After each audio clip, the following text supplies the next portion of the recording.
Hello everyone, welcome to my channel. मैं हूं मनोज शर्मा और आज की क्लास में हम करने जा रहे हैं क्लास 12th का चैप्टर कैश फ्लो स्टेटमेंट। उसकी एक बहुत अच्छी एडजस्टमेंट प्रोविजन फॉर टैक्स, जिसमें ज़्यादातर स्टूडेंट्स को प्रॉब्लम है। और ये ऐसी एडजस्टमेंट है जिसके एग्जाम में आने के पूरे 100% चांसेज है कि एडजस्टमेंट आएगी। अच्छा, इसमें डाउट क्या पड़ता है कि कभी तो प्रोविजन फॉर टैक्स अकाउंट बनाना पड़ता है और कभी प्रोविजन फॉर टैक्स अकाउंट बनाना नहीं पड़ता। आज के बाद आपकी ये सारे के सारे डाउट क्लियर हो जाएंगे। हमने इसके टोटल 5 केसेज बनाए, उन 5 केसेज को समझ लो। उसके अलावा कोई केस नहीं बनता प्रोविजन फॉर टैक्स का। स्टार्टिंग के जो 3 केसेज हैं उनमें कभी भी प्रोविजन फॉर टैक्स अकाउंट नहीं बनाना। अच्छा, पहले कॉन्सेप्ट भी समझ लो। प्रोविजन फॉर टैक्स क्या है? हमें 2 टैक्स आपको गिवन होंगे बैलेंस शीट में, करंट ईयर का और प्रीवियस ईयर का। जो करंट ईयर का है वो मेड माना जाएगा और जो प्रीवियस ईयर का है वो पेड माना जाएगा। क्यों माना जाएगा वो भी समझाता हूं। जो पिछले साल की इनकम आई होगी उसका टैक्स पिछले साल नहीं पे किया होगा, हमने 31 मार्च के बाद पे किया होगा, यानी कि करंट ईयर में पे किया होगा। तो इसके एक एक केसेस को समझते हैं, तब पॉइंट क्लियर होंगे। देखो, पहला केस ये रहा। ये तो बैलेंस शीट आपको गिवन होगी आपके एग्जाम में। Provision for tax balance sheet में गिवन नहीं है, ध्यान रख लो। पहला केस ही है, लेकिन एडजस्टमेंट में गिवन है। और एडजस्टमेंट में क्या क्या गिवन है नोट करो। लिखा है during the year income tax paid लिखा जाए, मेड लिखा जाए, प्रोवाइडेड लिखा जाए। एडजस्टमेंट में तीनों का मीनिंग सेम है, ध्यान रख लो। जब कभी भी एडजस्टमेंट में तो आ जाए लेकिन बैलेंस शीट में ना दिया हो, वही मेड माना जाएगा, वही पेड माना जाएगा। जब आप ऑपरेटिंग एक्टिविटी बनाओगे तो स्टार्टिंग में सबसे पहले नेट प्रॉफिट लिखते हैं, उसी के अंदर ऐड करेंगे इनकम टैक्स। जितना आपने पेड या मेड जो भी दे रखा है वो ऐड कर दोगे।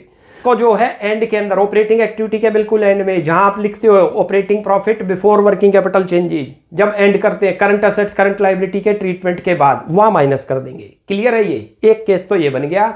जब बैलेंस शीट में तो था नहीं लेकिन नीचे एडजस्टमेंट में आ गया तो वो 2 जगह चला जाएगा। अकाउंट बनाने की जरूरत नहीं है इसमें।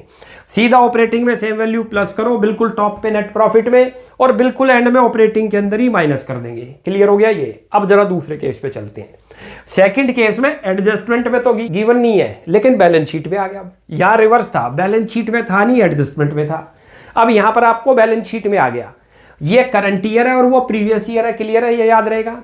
करंट ईयर को ऐड करते हैं, उसी को मेड बोलते हैं, ध्यान रख लेना। और प्रीवियस ईयर को माइनस करते हैं बिल्कुल एंड में ऑपरेटिंग एक्टिविटी में।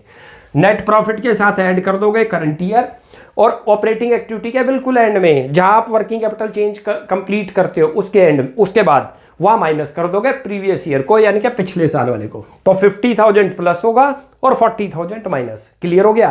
अब जरा केस थर्ड देखो, जो सबसे इंपॉर्टेंट है, इस बार के लिए ध्यान रख लेना।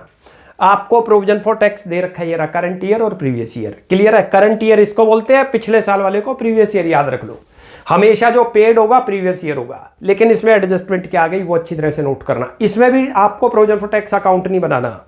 लिखा income tax paid during the year, include क्या इंक्लूड हो गया उसमें? 15,000 rupee paid towards dividend distribution tax. कैसे करते हैं ट्रीटमेंट भाई? जो ऑपरेटिंग एक्टिविटी में नेट प्रॉफिट है वहां तो करंट ईयर को प्लस करते हैं तीनों केस में। देखो, इसमें भी हमने यही किया था, इसमें भी, इसमें था ही नहीं तो सेम वैल्यू प्लस करी थी। तो करंट ईयर तो हमेशा ऐड होगा ऊपर ही ऑपरेटिंग में ही। यहां पर भी करंट ईयर को ऐड करो। कितना दे रखा है? 80,000, 80 लिख दो। और जब ऑपरेटिंग एक्टिविटी का बिल्कुल एंड करेंगे वर्किंग कैपिटल चेंजेज के बाद, वहां माइनस करो। लेकिन कितना माइनस होगा? अब 70 माइनस नहीं होगा, क्योंकि उस 70,000 में क्लियर लिख दिया कि 15,000 किस चीज का इंक्लूड हो गया? अदर एक्सपेंस इंक्लूड होगा, यानी कि डिविडेंड डिस्ट्रीब्यूशन टैक्स। वो माइनस कर दो। कितना पेड टैक्स है आपका? 55। लेकिन इस 15 का क्या ट्रीटमेंट करेंगे भी ध्यान रख लो। इसको फाइनेंसिंग एक्टिविटी में माइनस करते हैं, ध्यान रख लो। ये सबसे इंपॉर्टेंट एडजस्टमेंट है, दोबारा रिपीट करता हूं। करंट ईयर को प्लस करो ऑपरेटिंग एक्टिविटी में नेट प्रॉफिट के साथ। प्रीवियस ईयर का माइनस करते थे, जैसे इस क्वेश्चन में हमने प्रीवियस को माइनस किया था, यहां पर भी माइनस करना है। लेकिन उसमें कोई यदि मान के चलो अदर एक्सपेंस इंक्लूड हो जाए, जैसे इसमें dividend distribution tax include, minus कर दो उसको। तो 3,000 आपने यहां जो डिविडेंड टैक्स पेड किया, डिविडेंड कहां पेड करते हैं? याद करो, फाइनेंसिंग एक्टिविटी में। वहां फाइनेंसिंग एक्टिविटी में डिविडेंड डिस्ट्रीब्यूशन टैक्स को माइनस कर दो। ये तो ये बन गए 3 केस। अब वो 2 केस देखते हैं जिनमें आपको प्रोविजन फॉर टैक्स मैंडेटरी है, बनाना होगा। उसके बाद वहां से पेड और मेड करते हैं। ये याद रख लो, जो करंट ईयर कहलाएगा इसको क्या बोलते हैं? मेड। और जो प्रीवियस ईयर कहलाएगा उसको पेड। क्लियर है? अब वो 4th और 5th करते हैं।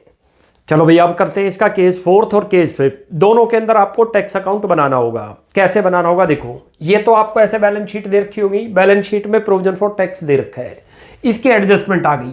आप एक बात समझ लो, जब भी आपको बैलेंस शीट में भी दे रखा हो और नीचे एडजस्टमेंट में पेड या मेड आ जाए तो समझ लेना टैक्स अकाउंट मैंडेटरी है बनाना।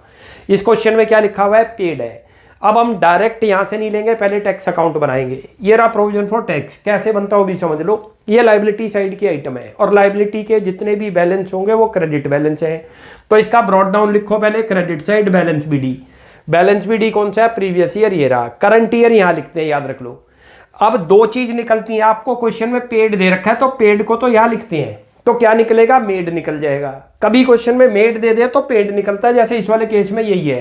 पहले तो पेड वाला समझ लो, पहले तो बीडी सीडी समझ आ गया, बीडी इधर लिखा सीडी इधर। ये आपने पार्टनरशिप में भी कर रखा है, पार्टनर कैपिटल अकाउंट बनाओगे, लायबिलिटी में दे रखे थे तो उनके बैलेंस बीडी किधर लिखते हैं, क्रेडिट। ऐसे ही प्रोविजन फॉर टैक्स आपको लायबिलिटी में दे रखा है तो उसका बीडी किधर आएगा, ये रहा। बीडी का मतलब प्रीवियस ईयर बैलेंस ये रहा, और करंट ईयर ये आ गया। क्लियर हो गया। ये टैक्स पेड पुट कर दो तो मेड आ गया। अब ऑपरेटिंग में क्या ट्रीटमेंट है, नेट करते हैं, नेट प्रॉफिट के अंदर मेड को ऐड करते हैं, ऐड करो ऑपरेटिंग में ही। और ऑपरेटिंग में ही सबसे एंड में जब आप वर्किंग कैपिटल चेंज के बाद वहां से पेड को माइनस करो, इनकम टैक्स पेड जो करा, पेड करा है 50,000, 50 माइनस जो मेड निकला था टैक्स अकाउंट से निकलता है, याद रख लेना मेड, ये ऐड करते हैं नेट प्रॉफिट में। ये पॉइंट क्लियर हो गया। करते हैं फिफ्थ। देखो फिफ्थ में क्या है, इसमें तो इनकम टैक्स पेड दे रखा है एडजस्टमेंट में, इसमें क्या लिखा हुआ है, इनकम टैक्स मेड। अकाउंट तो बनेगा क्योंकि ब्रॉड डाउन भी दे रखे है और नीचे एडजस्टमेंट आ गई मेड या पेड की, तो अकाउंट दो ही केस में बनता है बस। इनकम टैक्स अकाउंट बनाएंगे, पहले बीडी लिखा और सीडी लिखा। अब क्या है, इसमें मेड दे रखा है तो मेड को पुट कर दो तो क्या निकल जाएगा, पेड। जैसे इस वाले में क्या था, पेड दे रखा था तो मेड निकला। इसमें क्या है, आपको मेड दे रखा है, मेड यहां लिखते हैं, याद रख लो, तो क्या निकल जाएगा, पेड निकल जाएगा। ऑपरेटिंग में क्या करेंगे, नेट प्रॉफिट में टैक्स मेड को ऐड करते हैं और उसी के अंदर ऑपरेटिंग एक्टिविटी में बिल्कुल एंड में वहां से माइनस कर दो। तो टोटल ये आपके 5 केसेज बन गए। शुरू के 3 केसेज में कभी भी अकाउंट नहीं बनता, लास्ट के जो 2 केसेज आपको बताए, जब ब्रॉड डाउन कैरी डाउन भी दे रखा हो और एडजस्टमेंट में या तो इनकम टैक्स मेड लिखा हो या इनकम टैक्स पेड लिखा हो, उन केसेज में अकाउंट बनता है, अदरवाइज नहीं बनता। जो थर्ड केस आपको कराया वो सबसे इंपॉर्टेंट केस है, बड़े ध्यान से करना, इस बार आने के चांसेज है उस टाइप का जिसमें टैक्स के अंदर जो है रॉन्गली जो है क्या इंक्लूड हो गया है, डिविडेंड डिस्ट्रीब्यूशन टैक्स। तो मैंने केस थर्ड भी करा दिया।